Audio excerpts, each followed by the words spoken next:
தமிழ்நாடு பா.ஜ.க. முன்னாள் தலைவர் அண்ணாமலை கட்சியின் அடிப்படை உறுப்பினர் பொறுப்பிலிருந்து விலக அளித்திருந்த ராஜினாமாவை கட்சி தலைமை ஏற்றுக்கொண்டதாக தகவல் வெளியாகியுள்ளது. பா.ஜ.க. தேசிய தலைவர் நிதின் நபினை சந்தித்த அண்ணாமலை கட்சியிலிருந்து விலகுவதற்கான கடிதத்தை வழங்கி பா.ஜ.க.வின் அடிப்படை உறுப்பினர் பொறுப்பிலிருந்து விலக அண்ணாமலை எடுத்த முடிவை தேசிய தலைமை ஏற்றுக்கொண்டு இது தொடர்பாக பா.ஜ.க. தேசிய தலைவர் நிதின் நபின் அண்ணாமலை அளித்திருந்த பதவி விலகல் கடிதம் ஏற்கப்பட்டுள்ளதாக அறிவித்ததாகவும் இதன் மூலம் தமிழக பா.ஜ.க.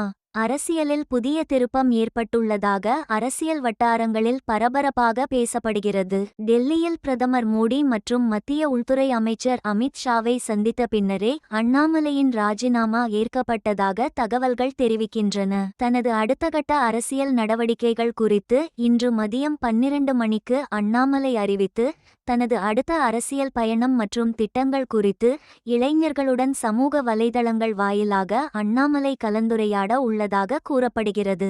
தமிழகத்தில் பாஜக வளர்ச்சிக்காக தீவிரமாக செயல்பட்ட முக்கிய தலைவர்களில் ஒருவராக கருதப்படும் அண்ணாமலையின் இந்த முடிவும் அண்ணாமலையின் அடுத்த அரசியல் நிலைப்பாடு என்ன? தமிழக பாஜகவின் புதிய தலைமையை யார் ஏற்கப் போகிறார்கள் என்ற கட்சியின் அடுத்த கட்ட அரசியல் நகர்வுகள் குறித்து பல்வேறு கேள்விகளை எழுப்பியுள்ளது.